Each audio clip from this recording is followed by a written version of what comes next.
কিয়ামের মাস, নামাজের মাস। রমজানের স্পেশাল দুইটা আমল, এক নাম্বার হলো রোজা আর এক নাম্বার হলো তারাবি। তারাবির ব্যাপারে পয়গম্বর আকরাম সাল্লাল্লাহু আলাইহি ওয়াসাল্লাম বলেন, عن أبي هريرة رضي الله تعالى عنه قال قال رسول الله صلى الله عليه وسلم من قام رمضان إيمانا واحتسابا غفر له ما تقدم من ذنبه।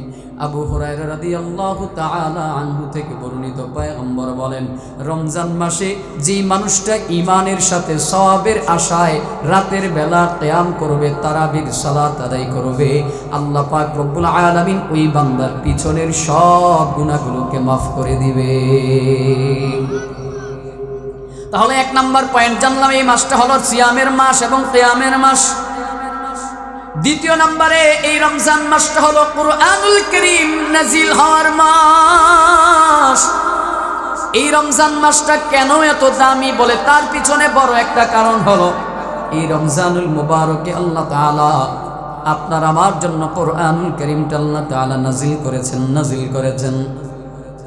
রমজানুল মুবারকের বড় আরেকটি পাওনা হলো আল্লাহ তাআলা কুরআনুল কারীমটাই রমজান মাসে নাজিল করেছেন।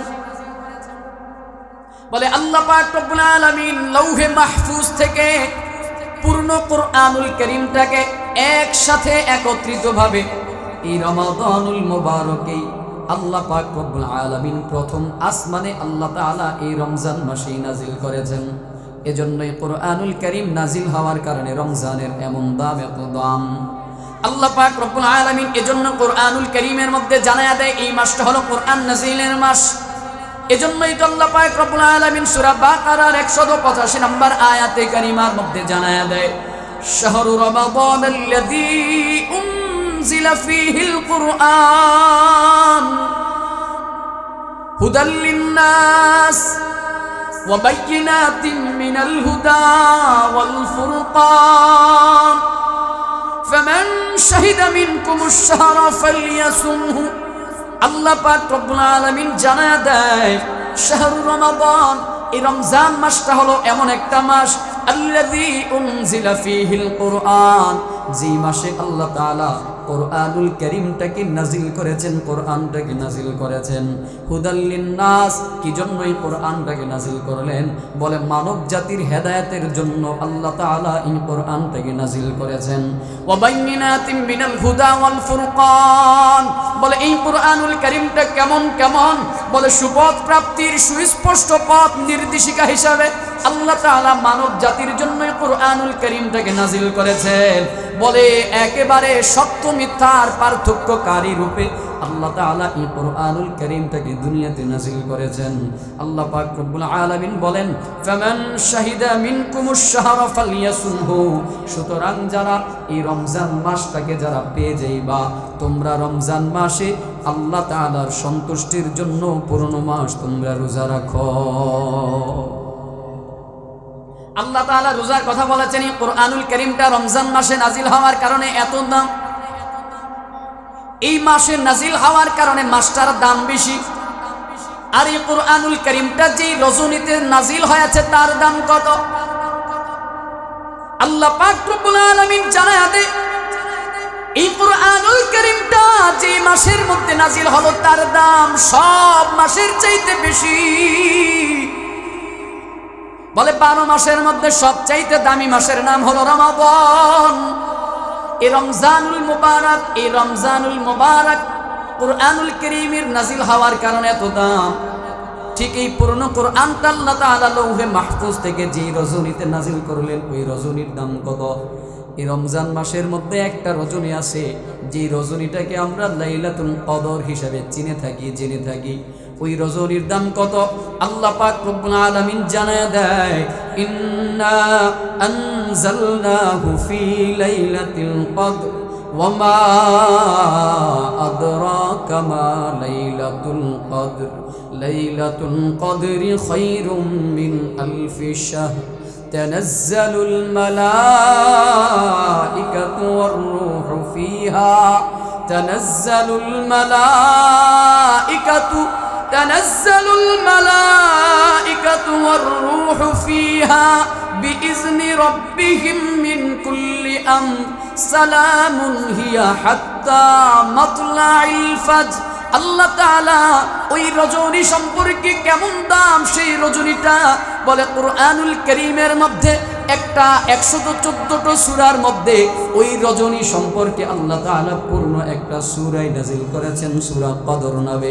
আল্লাহ তাআলা বলেন ইন্না আনজালনাহু ফি লাইলাতিল কদর, আমি নিশ্চয়ই এই কুরআনুল কারীমটাকে এই কদরের রজনীতে আমি অবতীর্ণ করেছি, নাযিল করলাম। আল্লাহ তাআলা পয়গম্বরকে জানায়া দেয়, ও পয়গম্বর, মা আদরাকা মা লাইলাতুল কদর, বলে জানো কি পয়গম্বর এই লাইলাতুল কদরটা কি? লাইলাতুল কদরটা কি তুমি কি জানো? লাইলাতুল কদরের দাম কত তুমি কি জানো? আল্লাহ তাআলা নিজেই প্রশ্ন করে আবার নিজেই উত্তরটা জানায়া দেয়। রব্বুল ইজ্জত জালাল আল্লাহ পাক রব্বুল আলামিন বলেন লাইলাতুল কদরি খায়রুম মিন আলফি শাহর, বলে এই লাইলাতুল কদরটা হলো 1000টা মাসের চাইতেও বেশি দামি, বেশি উত্তম এই কদরের দাম। আল্লাহু আকবার বলেন না, বলে 1000 মাসের চাইতেও দামি হলো এই লাইলাতুল কদরের দাম। তানাজ্জালুল মালাইকাতু ওয়ার রূহু ফিহা বিইজনি রাব্বিহিম মিন কুল্লি আমর, বলে এই লাইলাতুল কদরে কি হয়? বলে আল্লাহ তাআলার অনুমতি সাপেক্ষে, আল্লাহ তাআলার আদেশ ক্রমে অনুমতি নিয়া তানাজ্জালুল মালাইকাতু ওয়ার রূহ, বলে মালাইকা যেই ফেরেশতা যারা রয়েছে, একদল ফেরেশতা রয়েছে এবং জিবরাইল আলাইহিস সালাতু ওয়াস সালাম রয়েছেন।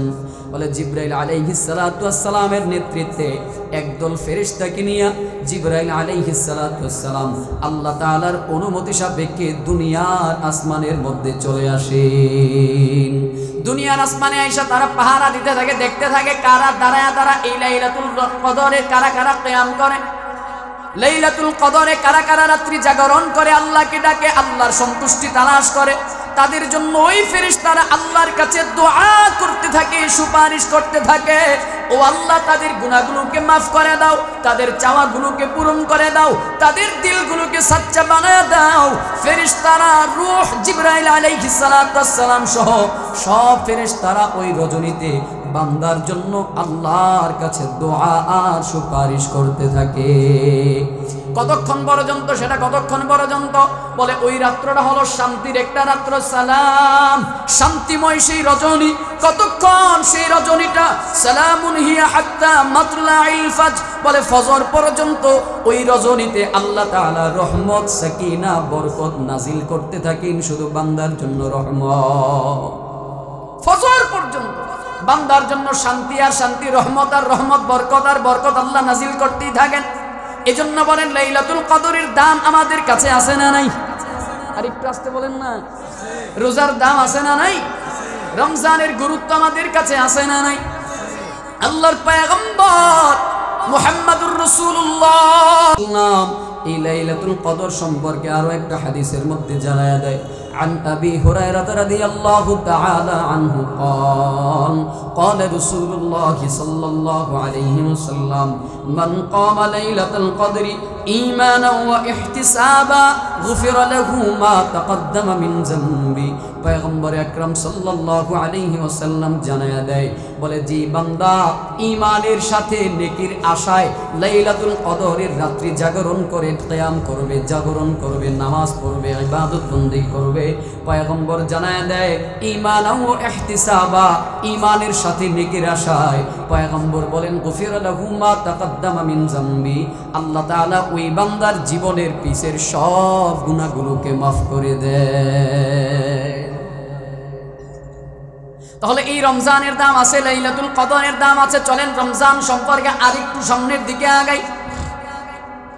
এই রমজান মাসটা মুসলমানদের জন্য বড় সর্বোত্তম, সবচাইতে দামি মাসের নাম হলো রমাদান। আমার কথা নয়, পয়গম্বর আকরাম সাল্লাল্লাহু আলাইহি ওয়াসাল্লামের জবানের হাদিস দ্বারা প্রমাণিত। হযরত আবু হুরায়রা রাদিয়াল্লাহু তাআলা আনহু থেকে বর্ণিত, পয়গম্বর আকরাম সাল্লাল্লাহু আলাইহি ওয়াসাল্লাম জানায়া দেয়, عن أبي هريرة رضي الله تعالى عنه قال قال رسول الله صلى الله عليه وسلم ما أتى على المسلمين شهر خير لهم من رمضان ولا أتى على المنافقين شهر شر لهم من رمضان আবু হুরায়রা রাদিয়াল্লাহু তাআলা আনহু থেকে বর্ণিত পয়গম্বর বলেন মা আতা আলাল মুসলিমিনা শাহরুন খায়রুল লাহুম মিন রমাদান রমজান মাস মুসলমানদের জন্য রমজান মাসের চাইতে দামি আর কোন মাস আসে নাই মা আতা আলাল মুসলিমিন মুসলমানদের জন্য আর আসে নাই বলে কি কি আসে নাই শাহরুন খায়রুল লাহুম মিন রমাদান আলে রমজানের চাইতে আর উত্তম কল্যাণ বরকতময় মাস আর আসে নাই মুসলমানদের জন্য পক্ষান্তরে পয়গম্বর জানায়া দেয় ওয়ালা আতা আলাল মুনাফিকিনা শাহরুন শাররুল লাহুম মিন রমাদান পয়গম্বর জানায়া দেয় পক্ষান্তরে মুনাফিকদের জন্য এই রমজান মাসের মতো এত ক্ষতিকর আর কোন মাস মুনাফিকদের জন্য আসে নাই তার মানে উভয় দলের জন্যই এই মাসটা উপকারী এক নাম্বার যারা মুনাফিক এক নাম্বার যারা মুসলমান তাদের জন্য এই মাসটা হলো সবচাইতে দামি সবচাইতে উপকারী মুফিদ খায়র কল্যাণ আর দুই নম্বরে যারা মুনাফিকের অন্তর্ভুক্ত এদের জন্য এই মাসটা হলো সবচাইতে ক্ষতিকর একটা মাস সবচাইতে ক্ষতিকর পয়গম্বর এই হাদিসের মধ্যে জানায়া দিলেন কিভাবে কল্যাণ করার কিভাবে ক্ষতিকর এই হাদিসের মধ্যে পয়গম্বর জানায়া দেয় এই রমজান মাসটা কি জন্য মুসলমানদের জন্য উত্তম খায়র কল্যাণ আর কি জন্য মুনাফিকদের জন্য এই মাসটা অকল্যাণ ক্ষতিকর কি জন্য পয়গম্বর বলেন ওয়াযালিকা লিমা ইউইদ্দুল মুমিনুনা ফীহি মিনাল কুওয়াতি লিল ইবাদাহ আল্লাহু আকবার বলেন না পয়গম্বর বলেন এই মাসটা এমন একটা মাস কেননা মুসলমান মুমিনগণ এই মাসেই এই একটা মাসে পূর্ণ এক বছরের ইবাদতের শক্তি সঞ্চয় অর্জন করতে থাকে মুসলমান যারা মুমিন যারা তারা কি করে বলে এই এক মাসে পূর্ণ এক বছরের ইবাদতের কুওয়াত শক্তি ইবাদতের শক্তি অর্জন করে এই এক মাসে ইবাদতের স্বাদ অর্জন করে ইবাদতের কুওয়াত অর্জন করে ওর শক্তি অর্জন করে আর দুই নম্বরে যারা মুনাফিক তাদের জন্য এই মাসটা কি হয় রাসূল বলেন ওয়া মা ইউইদ্দু ফীহিল মুনাফিকুনা মিন গাফলাতিন নাস ওয়া আওরাতিহিম রাসূল জানায় দেয় দুই নম্বরে যারা মুনাফিক হবে তাদের জন্য এই রমজান মাসটা হলো বলে মুনাফিকদের জন্য উদাসীনতা আর মানুষের দোষ ত্রুটি অন্বেষণ করার একটা মাস বলে মুনাফিকদের জন্য কেন ক্ষতিকর হবে যারা মুনাফিক হবে এরা এই মাসে কি করবে বলে এরা মানুষের উদাসীনতা আর মানুষের দোষ ত্রুটিগুলোকে খুঁজে বের করতে করতে এই মাসটাকে ক্ষতিকর বানায় দিবে আরেকটু বুঝবেন এই ব্যাপারটা রাসূল বলছেন এই মাসটা মুমিনদের জন্য কেন উপকারী বলে বাকি এক বছরের ইবাদতের শক্তি সঞ্চয় করবে শরীরের মধ্যে মুমিন ইবাদত করে করে আর মুনাফিক যারা তারা কি করবে বলে এরা কি করবে মানুষের পিছনে ছুটবে মানুষের দোষ ত্রুটিগুলো অন্বেষণ করবে বলে অমুকি কি করছে তমুকি কি করছে কে উদাসীন কে গাফিল এই গাফলতিগুলো তারা অন্বেষণ করে করে মুনাফিক যারা মানুষের দোষ ত্রুটিগুলোকে তালাশ করতে করতে এই মাসটাকে ক্ষতিকর একটা মাস বানায় ফেলবে এজন্য মনে রাখবেন মুহাব্বতের সাথে বলবেন আমরা কি মুমিনের অন্তর্ভুক্ত হতে চাই নাকি মুনাফিকের অন্তর্ভুক্ত হব মুমিনের অন্তর্ভুক্ত হওয়ার জন্য আগামী এক বছরের শক্তি সঞ্চার করব ইবাদতের শক্তি রাজি আছি ইনশাআল্লাহ কারো পিছনে লাগবো কারো দোষ ত্রুটি তালাশ করব কারো পিছনে খোঁজাখুঁজি করব কে কি করলো এটা তার ব্যাপার কারণ মুমিন তো এই মাস পেলে আত্মহারা হয়ে যায় মুমিন তো অপেক্ষায় থাকে কখন রমজান মাস আসবে আর ফসলের বীজ রোপণ তো আগেই করছে কখন ফসল উত্তোলন করে করে ঘরে উঠাবে ইবাদতের পাল্লাটা ভারী করার জন্য নেকির পাল্লাটা ভারী করবার জন্য মুমিন বড় পাগল বেকুল পারা হয়ে থাকে কে কি করলো সেগুলো দেখার তো মুমিনের কোনো টাইম নাই কোনো সময় নাই এজন্য মুহাব্বতের সাথে বলেন এই মাসটা কেমন করে আমরা কাটায়া দিব ইবাদতের সাথে বড় গুরুত্বপূর্ণ ইবাদতের সাথে মাসটাকে আমরা কাটাবো চলেন আর একটু সামনের দিকে আগাই চতুর্থ নাম্বার পয়েন্ট হলো এই রমজানুল মুবারক রমজান মাসটা হলো এমন একটা মাস যেই মাসে জান্নাতের দরওয়াজাগুলোকে খুলে দেওয়া হয় আর জাহান্নামের দরওয়াজাগুলোকে বন্ধ করে দেওয়া হয়। আমার কথা নয়, পয়গম্বরের হাদিস দ্বারা প্রমাণিত। বুখারীর বর্ণিত হাদিস 1898 নম্বর হাদিসের মধ্যে পাওয়া যায়। পয়গম্বর আকরাম সাল্লাল্লাহু আলাইহি ওয়াসাল্লাম বলেন, عن أبي هريرة رضي الله تعالى عنه قال قال رسول الله صلى الله عليه وسلم إذا جاء رمضان فتحت أبواب الجنة وغلقت أبواب النار وصفدت الشياطين আওয়াজ করে একবার বলেন না আল্লাহু আকবার। আবু হুরায়রা রাদিয়াল্লাহু তাআলা আনহু থেকে বর্ণিত, পয়গম্বর আকরাম সাল্লাল্লাহু আলাইহি ওয়াসাল্লাম জানায় দেয়, বলে এই মাসটা এমন একটা মাস, ইজা জাআ রমাদান, যখন রমজান মাসটা তোমাদের সামনে হাজির হয়, যখন রমজান মাস চলে আসে, আল্লাহ পাক রব্বুল আলামিন কি করে জানো? পয়গম্বর জানায় দেয়, ফুতিহাত আবওয়াবুল জান্নাহ, বলে আল্লাহ তাআলা রমজানের চাঁদ উদিত হওয়ার সঙ্গে সঙ্গে বলে জান্নাতের দরওয়াজাগুলোকে খুলে দেয়। ওয়াগুল্লিকাত আবওয়াবুন নার, বলে জাহান্নামের যতগুলো দরওয়াজা রয়েছে সবগুলো দরওয়াজাকে বন্ধ করে দেওয়া হয়, তালাবদ্ধ করা হয়। পয়গম্বর বলেন ওয়াসুফিদাতিশ শায়াতিন, এবং শয়তানকে শৃঙ্খলাবদ্ধ করা হয়, তালাবদ্ধ করে দেওয়া হয়। আওয়াজ করে পড়েন না আল্লাহু আকবার। শুধুই কি তাই? পয়গম্বরের আরো একটা হাদিস দ্বারা প্রমাণিত। তিরমিজি শরীফের আরো একটা হাদিসের মধ্যে পাওয়া যায়, পয়গম্বর বলেন, ইদা কানা আউয়ালু লাইলাতিন মিন শাহরি রমাদান, যখন রমজানের প্রথম চাঁদ পশ্চিম আকাশে যখন উদিত হয়, রমজানের প্রথম চাঁদ যখন আকাশের মধ্যে, রমজানের প্রথম হেলাল যখন দেখা যায়, উদিত হয়, বলে রমজানের চাঁদ যখন দেখা যায়, আল্লাহ পাক রব্বুল আলামিন কি করে জানো? সুফিদাতিশ শায়াতিন ওয়া মারদাতুল জিন, আল্লাহর পয়গম্বর বলেন, বলে শয়তান এবং দুষ্ট জিন আছে তালাবদ্ধ করে দেয়। আর কি করা হয়? পয়গম্বর বলেন, ওয়াগুল্লিকাত আবওয়াবুন নার, জাহান্নামের দরওয়াজাগুলোকে বন্ধ করে দেওয়া হয়। ফালাম ইফতাহ মিনহা বাব, ওই দরওয়াজাগুলোকে আর খোলা হয় না যতদিন পর্যন্ত রমাদানের চাঁদ আকাশের মধ্যে দেখা যায়, ততদিন পর্যন্ত ওই দরওয়াজাগুলোকে আর খোলা হয় না, জাহান্নামের দরওয়াজাগুলোকে বন্ধ করে দেওয়া হয়। পয়গম্বর আরো বলেন, ওয়াফুতিহাত আবওয়াবুল জান্নাহ, বলে আসমানের জান্নাতের দরওয়াজাগুলোকে খুলে দেওয়া হয়, জান্নাতের দরওয়াজাগুলোকে খুলে দেওয়া হয়। ফালাম ইউগলাক মিনহা বাব, বলে ওই জান্নাতের দরওয়াজাগুলোকে আর বন্ধ করা হয় না। বলে কতক্ষণ? যতক্ষণ পর্যন্ত আকাশে রমজানের চাঁদ দেখা যায়, ততক্ষণ পর্যন্ত আল্লাহ তাআলা এই জান্নাতের দরওয়াজাগুলোকে আর বন্ধ করেন না। আর কি করা হয়? আর কি করে? বলে একজন ঘোষক ঘোষণা দিতে থাকে, ওই উনাদি মুনাদি, একজন ঘোষক বারবার ঘোষণা দিতে থাকে, বারবার ডাকতে থাকে। কি ডাকে?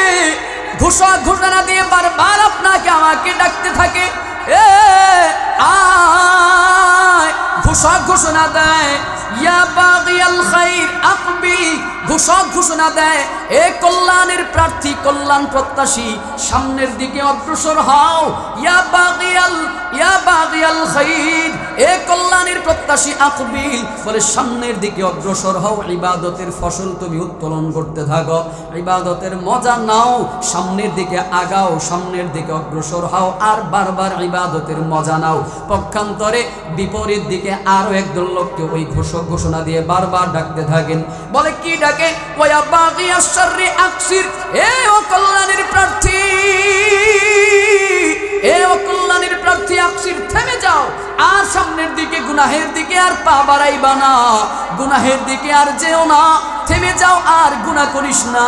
গুনাহ করে করে নিজের এই নফসটাকে আর জুলুমের জালেম বানাইস না, এই নফসটাকে আর কালো বানাইস না, এই অন্তরটাকে আর কালো বানায়া দিস না, থেমে যা, শয়তানের ধোকায় আর ধোকার মধ্যে পড়ে যাইস না। তাহলে বলতে পারেন, রমজানের প্রথম চাঁদ উদিত হলে আল্লাহ তাআলা শয়তানকে শৃঙ্খলাবদ্ধ করেন, সুফিদাতিশ শায়াতিন ওয়া মারদাতুল জিন্নি, বলে জিনকে শৃঙ্খলাবদ্ধ করেন, শয়তানকে তালাবদ্ধ করে নেন। এরপরেও মানুষ তো রমজান মাস আসলে দেখা যায় কত ধরনের অন্যায় করে, কত ধরনের অপরাধ করে, কত ধরনের গুনাহ করে। কত মানুষ দেখা যায় রমজান মাস আসলে পর্দা করে, পর্দা। সারা বছর পর্দার কোনো খবর থাকে না, সারা বছর পর্দার কোনো খবর থাকে না, কিন্তু রমজানের চাঁদ যখন পশ্চিম আকাশে দেখা যায়, ওই রমজানের চাঁদ আসলে স্পেশাল আলাদা একটা পর্দা দেখা যায়, আলাদা পর্দা। বলে কেমন পর্দা? বলে আমাদের মাঠে ঘাটে বাজারের দোকানপাটে যত ধরনের দোকানপাট আছে, বিশেষ করে খাবারের দোকানগুলো, ওই খাবারের দোকানের মধ্যে দেখবেন বাহিরে দিয়ে একটা পর্দা টানানো হয়, আছে না নাই? স্পেশাল পর্দা, এরা পর্দা টানায়, দোকানের চারিপাশে পর্দা দেয়। কি বেনা কেন? বলে কেউ যখন গোপনে গোপনে খাবে, কেউ যেন দেখতে না পারে, একটু মোহাব্বতে বলবেন, দুনিয়ার কেউ যদি তাকে না দেখে, আল্লাহ দেখে কি দেখে না? তাহলে এরকম রমজান মাসে পর্দার দোকান আছে না নাই? আপনাদের এলাকায় আছে? আমি কিন্তু আপনাদের কুমিল্লার সন্তান, তিতাসের সন্তান, যদিও ঢাকায় অবস্থান, কিন্তু তিতাসে আমার বাড়ি। তো কম বেশি এই হালত কিন্তু আমরা জানি। হ্যাঁ, তো এই এলাকায় কি আছে এই পর্দা? আছে, স্পেশাল পর্দা আছে। তাহলে একটা প্রতিজ্ঞা করেন, এই রমজান মাসে আপনারা এই মহল্লায় অন্তত, গোটা এলাকা তো পারবেন না, তো আপনার এলাকায় অন্তত স্পেশাল পর্দা হতে দিবেন না। রাজি আছেন ইনশাআল্লাহ? প্রকাশ্যে খোলামেলা থাকবে, স্পেশাল পর্দা চলবে না। যারা প্রকাশ্যে দিবালোকে, যারা প্রাপ্তবয়স্ক, রোজা রাখার মতো শক্তি সামর্থ্য আল্লাহ দিয়েছে, যাদের উপরে রোজা ফরজ করেছে, এরা যদি রোজা না রেখে প্রকাশ্যে খাবার খাইতে যায়, এদেরকে সমাজের মধ্যে লাঞ্ছিত করা হবে। খাইতে হয় নিজের বাড়িতে গিয়ে গোপনে খাবি, কিন্তু প্রকাশ্যে খাইতে পারবি না। রাজি আছেন ইনশাআল্লাহ? এদের উপরে আল্লাহর লানত। তুমি রমজান এলে রাখো না রোজা, দিনকে করো আঘাত, পয়সা করির নাই কো অভাবে, দাও না তো যাকাত, ঠিক না? তুমি ইমানদারির বড়াই করো, ইমানদারির বড়াই করো, নেই তোমার ইমান, তুমি কেমন মুসলমান, তুমি কেমন মুসলমান, কেমন মুসলমান, তুমি কেমন মুসলমান। নামাজের সাথে নাই পরিচয়, মানো না কোরআন, নামাজের সাথে নাই পরিচয়, মানো না কোরআন, তুমি কেমন মুসলমান। রাগ করেছেন? রাগ করেন নাই তো? তাহলে এরকম মুসলমানিত্ব থেকে আল্লাহ আমাদেরকে হেফাজত করুক, পড়ে না আমিন। তাহলে বেশি কিছু আর সামনের দিকে গেলাম না, চলেন সামনের পয়েন্টের দিকে আগাই। এই রমজান মাস বড় দামি মাস। এই দামি মাসটাকে বাবা হেলায় খেলায়, অলসতায়, গাফিলতিতে কাটায় দিন না। এই মাসের ফজিলত, ফয়েজ, বরকত থেকে, এই মাস থেকে কেউ গাফিল হয় না, মাহরুম হয়ে যায় না। চলেন এই মাসের ফজিলত সম্পর্কে সামনের পয়েন্টটার দিকে আগাই। 5 নম্বর পয়েন্ট হলো, এই রমজান মাসটা হলো জাহান্নাম থেকে মুক্তি লাভের একটা মাস এবং দোয়া কবুলের মাস। এই রমজান মাস হলো জাহান্নাম থেকে মুক্তি লাভের মাস এবং দোয়া কবুলের মাস। চলেন এই ব্যাপারে রাসূলের হাদিস থেকে কি জানা যায়। আল্লাহ পাক রব্বুল আলামিন এই মাসের প্রতিটা রজনীতে, প্রতিটা রাত্রি অসংখ্য জাহান্নামীদেরকে জাহান্নাম থেকে মুক্ত করে করে আল্লাহ জান্নাতের মধ্যে দিয়ে দেয়। অসংখ্য জাহান্নামীকে আল্লাহ তাআলা মুক্ত করে দেয়, জান্নাতে দেন, মুক্তি দান করেন। সুতরাং আমাদের কর্তব্য হলো এই রমজান মাসে বেশি বেশি নেক আমল করার মাধ্যমে, তওবা, দোয়া, ইস্তিগফারের মাধ্যমে নিজেদেরকে এই শাহী ফরমানের মধ্যে যেন অন্তর্ভুক্ত করতে পারি। এই জন্য আমাদেরকে বড় সচেষ্ট থাকতে হবে, আমাদেরকে সতর্ক থাকতে হবে। মুসনাদে আহমদের এক হাদিসের মধ্যে পাওয়া যায়, পয়গম্বর আকরাম সাল্লাল্লাহু আলাইহি ওয়াসাল্লাম জানায়া দেয়, পয়গম্বর আকরাম সাল্লাল্লাহু আলাইহি ওয়াসাল্লাম বলেন, ইন্না লিল্লাহি উতাকা ফি কুল্লি ইয়াউমিন ওয়া লাইলা, ইয়ানি ফি রমাদান। পয়গম্বর আকরাম সাল্লাল্লাহু আলাইহি ওয়াসাল্লাম বলেন, নিশ্চয়ই আল্লাহ তাআলা এই রমজান মাসের প্রত্যেক দিবস ও রজনীতে অসংখ্য পাপিষ্ঠদেরকে, জাহান্নামীদেরকে জাহান্নাম থেকে মুক্ত করে দেয়। পয়গম্বর বলেন, এটা কিভাবে, কতদিন চলে? লিকুল্লি আবদিন মিনহুম দাওয়াতান মুস্তাজাবা। পয়গম্বর শুধু আরো এতটুকুই না, আরো জানায় দেয়, বলে এই রমজান মাসে বলে বান্দাদের মধ্য থেকে একজন একজন বান্দার দোয়াগুলোকে আল্লাহ তাআলা কবুল করে নেয়।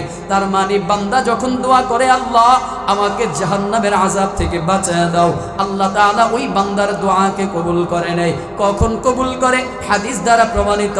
বলে ইফতারের পূর্ব মুহূর্তের সময়টা আল্লাহর কাছে দোয়া কবুলের সময়।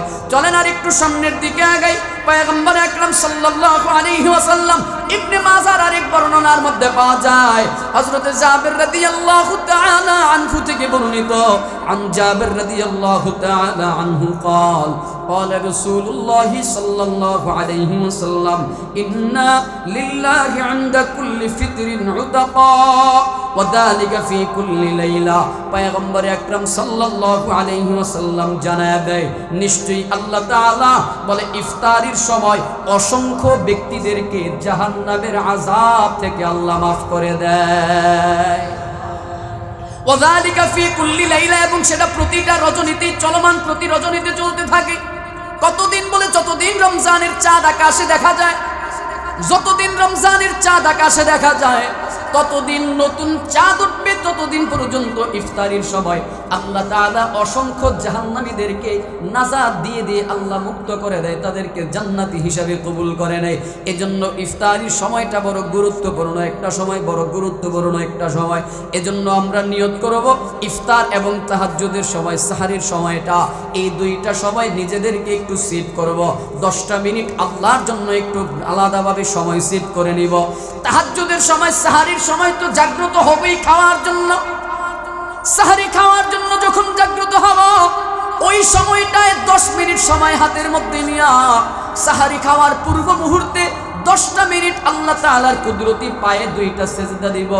2 রাকাত পারি, 4 রাকাত পারি, 8 রাকাত পারি, 10 রাকাত পারি, যতটুকু সম্ভব হয় আল্লাহ তাআলার কুদরতি পায়ে সেজদা দিয়ে আল্লাহর কাছে দোয়ার মাধ্যমে তারপরে সেহরিটা শুরু করে দিব।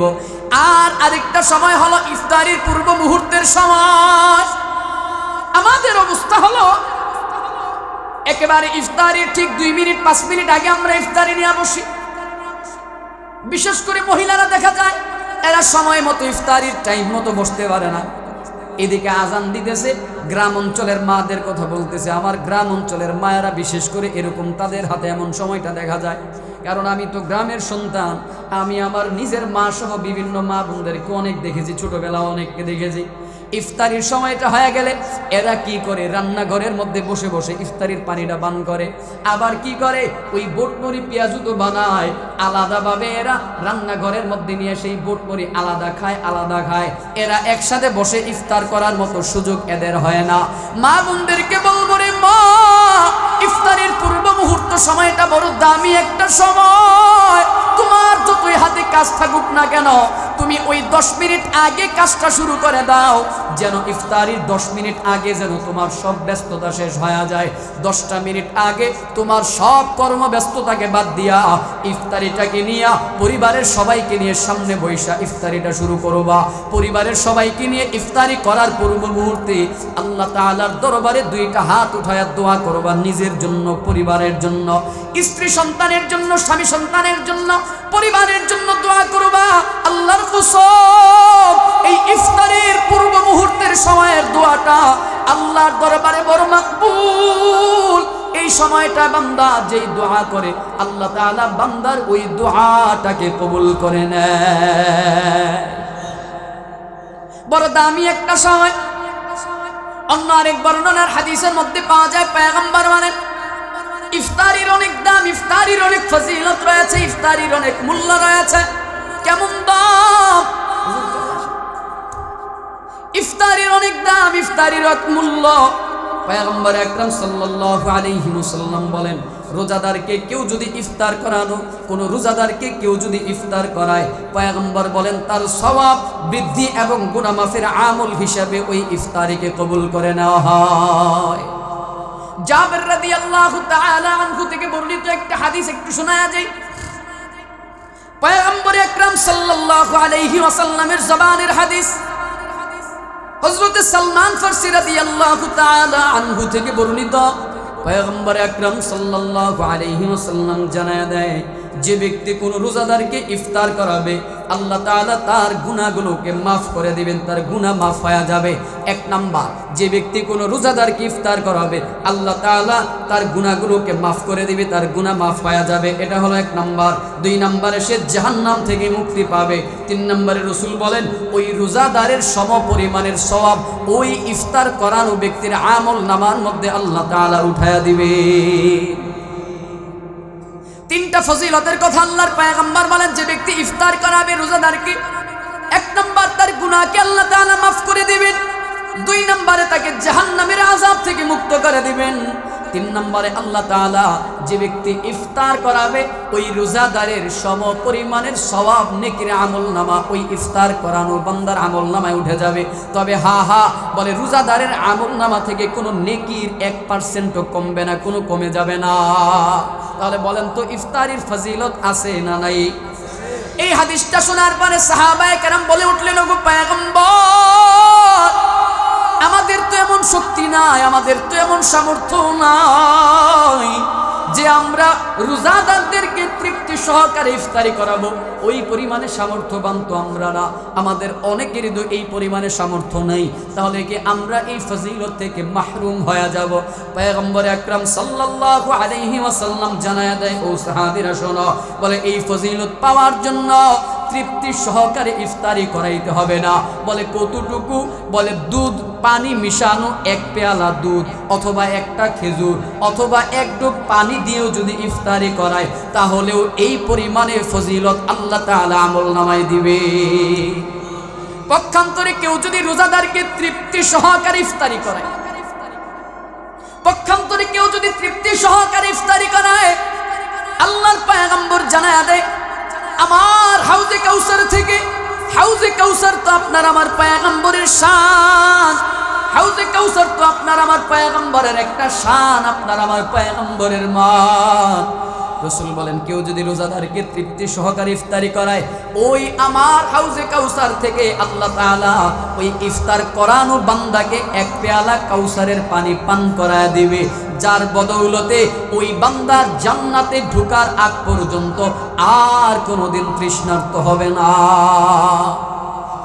ওই সময়টা হাউজে কাউসারের পানি কেমন দামি, কেমন ফজিলতপূর্ণ একটু শুনেন। দুনিয়া থেকে প্রায় লক্ষ লক্ষ কোটি কোটি গুণ দূরে হলো সূর্য, দুনিয়া থেকে লক্ষ লক্ষ কোটি কোটি মাইল দূরত্বে অবস্থিত বর্তমানে সূর্য। ওই সূর্যটা উল্টো একটা মুখ দিয়ে আপনাকে আমাকে সূর্যের আলো দেয়, সূর্যের তাপ দেয়, তাও পরিপূর্ণ সূর্যের পরিপূর্ণ তাপটা আপনার আমার উপরে জমিনের মধ্যে আল্লাহ তাআলা দেয় না। সূর্যের উল্টা মুখ দিয়ে অল্প তাপ দেয়, তাও আবার চতুর্পাশে রহমতের ফেরেশতারা বরফ ছিটায়, ঠান্ডা ছিটায়, তারপরেও সূর্যের তাপ কিন্তু পরিপূর্ণ দুনিয়াতে আসে না। কিন্তু এতটুকু তাপ পাওয়ার পরেও লক্ষ লক্ষ কোটি কোটি মাইল দূর থেকে তাপ দেওয়ার পরেও বর্তমানে দেখা যায় এসি গাড়ি ছাড়া চলা যায় না, এসি রুম ছাড়া ঘুমানো যায় না, ফ্যানের বাতাস ছাড়া থাকা যায় না, ঠান্ডা হাওয়া ছাড়া থাকা যায় না, এত গরম। কিন্তু কিয়ামতের ময়দানে, হাসরের ময়দানে ওই সূর্যটা কিন্তু লক্ষ লক্ষ মাইল দূরে অবস্থিত হবে না। আল্লাহু আকবার, আল্লাহু আকবার। ওই সময়টা সূর্যটা চলে আসবে বান্দার এক হাত কি সোয়া হাত উপরে। ওই সময়টায় সূর্যটা তাপ দিবে জমিনের মধ্যে, ওই হাসরের ময়দানে তাপ দিবে। বলে কেমন তাপ দিবে জানো? বলে সূর্যের তখন আর একটা দুইটা মুখ নয়, সূর্যের ভাও পিঠ দিয়া 12 থেকে 12টা মুখ দিয়া সূর্যের গায়ে যত তাপ আছে সবগুলো তাপ তখন জমিনের মধ্যে ছেড়ে দেবে। রহমতের ফেরেশতারা তখন বরফ ছিটানোর দূরবর্তী, ওই সময়ে ঠান্ডার কোনো হাওয়া পাওয়া যাবে না, ঠান্ডার কোনো অবকাশও তখনও পাওয়া যাবে না। সূর্যের তাপে মানুষের মাথার মগজগুলো ভাতের মারের মতো টকবক টকবক করে ফুটতে থাকবে। ওই সময়টা মানুষ এত পিপাসার্ত হবে, ওই হাসরের ময়দানে নাই নাই কোথাও ছায়া নাই, কোথাও পানি নাই, তৃষ্ণায় কলিজাটা একেবারে শুকায়া যাবে, শুকায়া চৌচির হয়ে যাবে, জিহ্বাটা বের হয়ে নাভি পর্যন্ত পর্যন্ত চলে আসবে। ওই কঠিন মুহূর্তে নাই কোথাও পানি নাই, নাই কোথাও ছায়া নাই। হ্যাঁ, এক জায়গায় ছায়া আছে আরশে আজিমের ছায়া, আর এক জায়গায় পানি রয়েছে যার নাম হলো হাউজে কাউসারের পানি। মানুষগুলো তখন পাগলের মতো দৌড়াদৌড়ি করে হাউজে কাউসারের গোড়ায় যাবে পানির পিপাসায়, কিন্তু ফেরেশতারা দূর দূর করে তাড়া দিবে।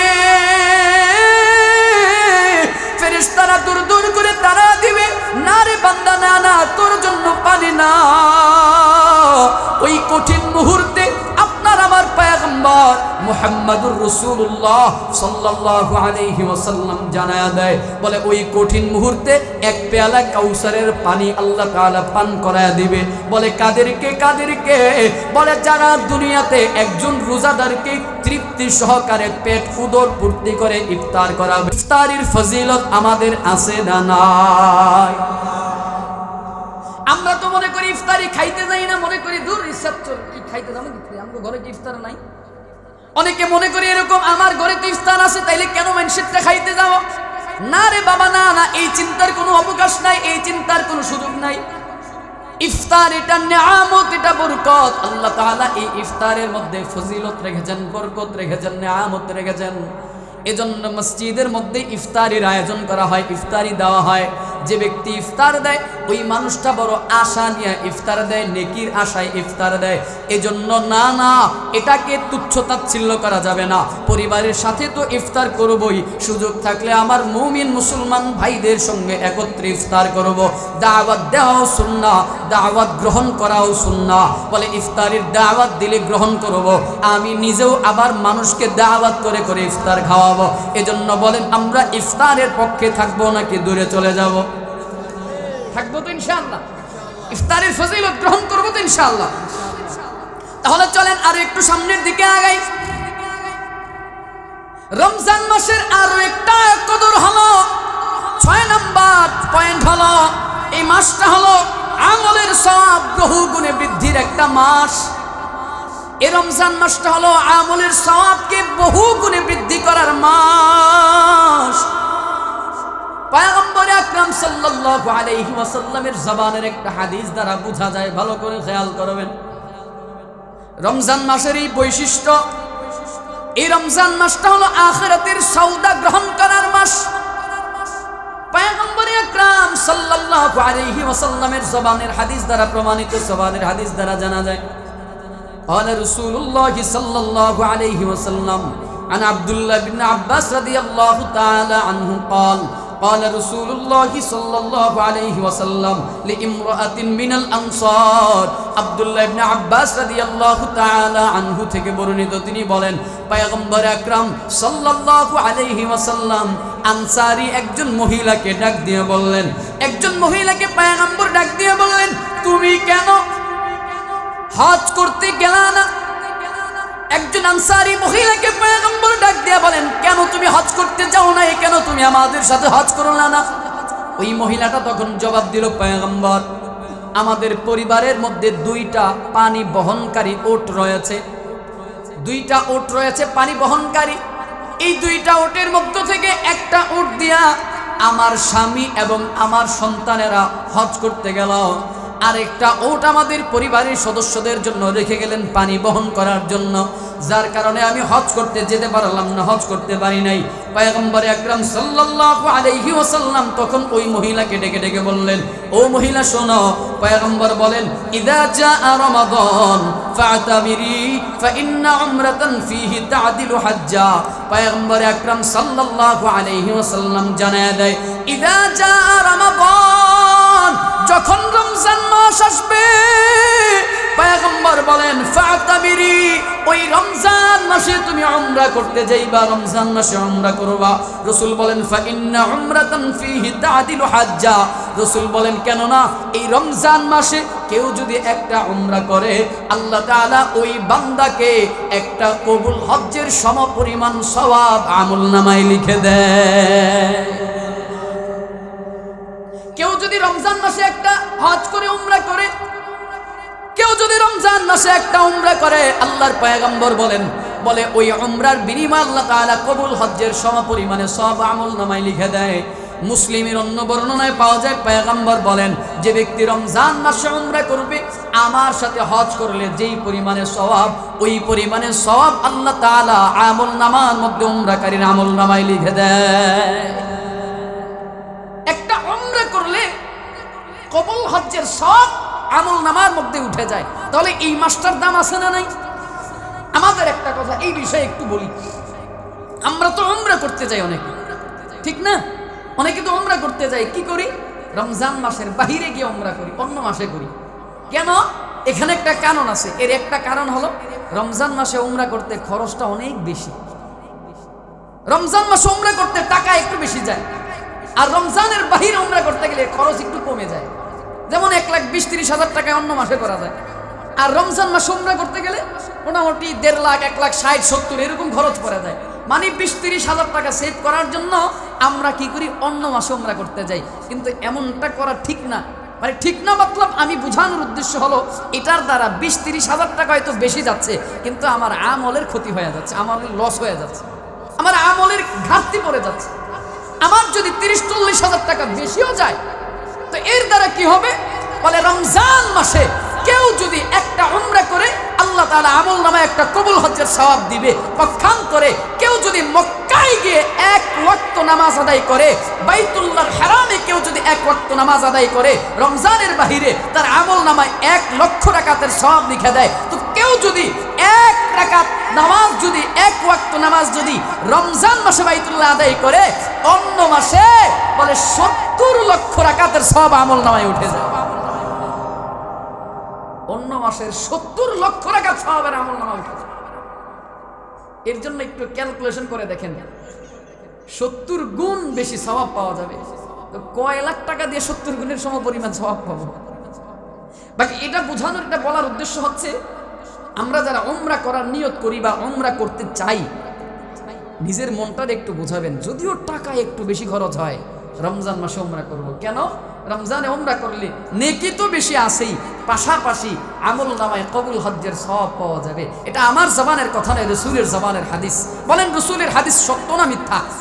তাহলে রাজি আছি ইনশাআল্লাহ? আল্লাহর মেহেরবানি, আপনাদের দোয়া, আমিও যাওয়ার জন্য ইচ্ছা পোষণ করেছি।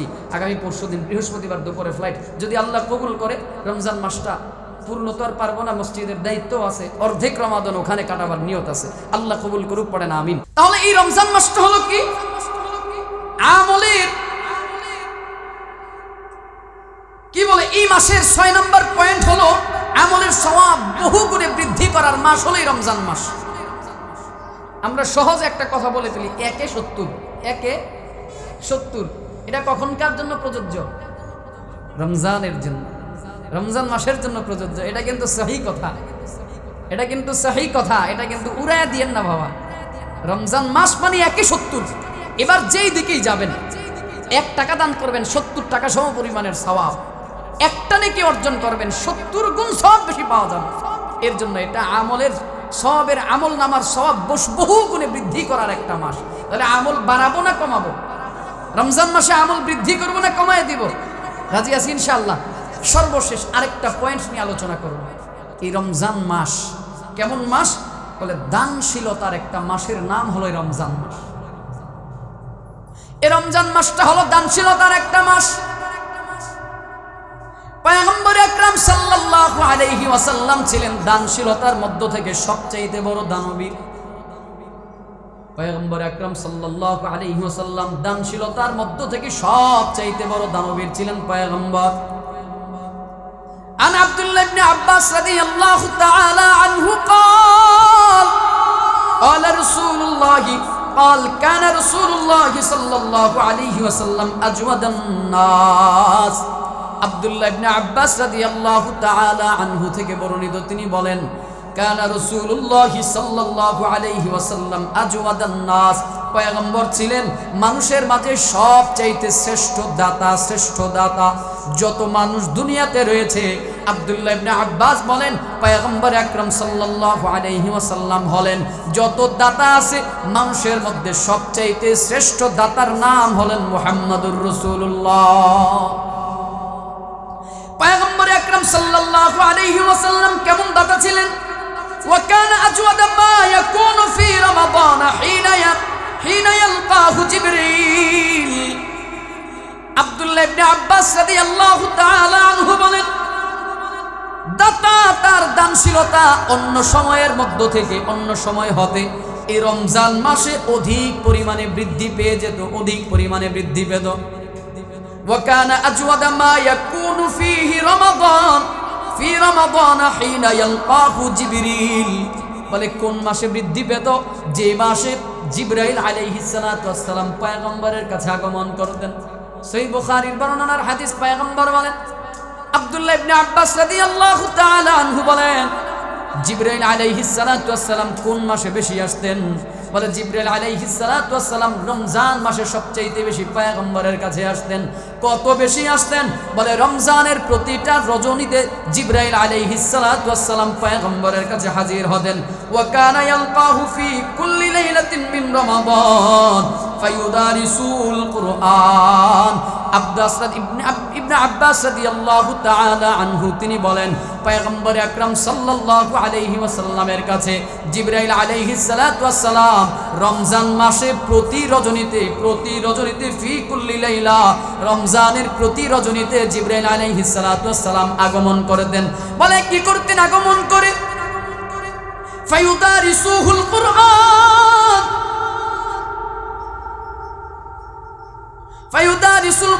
বলে কুরআনুল কারীম তারা তেলাওয়াত করতেন, পাঠ করতেন। কেমনে পাঠ করতেন? বলে জিবরাইল আলাইহিস সালাতু ওয়াস সালাম আপনার আমার পয়গম্বরকে শুনাইতেন তেলাওয়াত করে করে। আবার পয়গম্বর আকরাম সাল্লাল্লাহু আলাইহি ওয়াসাল্লাম জিবরাইল আলাইহিস সালাতু ওয়াস সালামকে তেলাওয়াত করে করে শোনাতেন, তেলাওয়াত করে করে শোনাতেন। এজন্য এই রমজান মাসটা হলো বলে দানশীলতার একটা মাস, যেই মাসে পয়গম্বর সবচেয়ে বেশি দান করেছেন, উদারতা দেখিয়েছেন, দানশীলতা ছিলেন।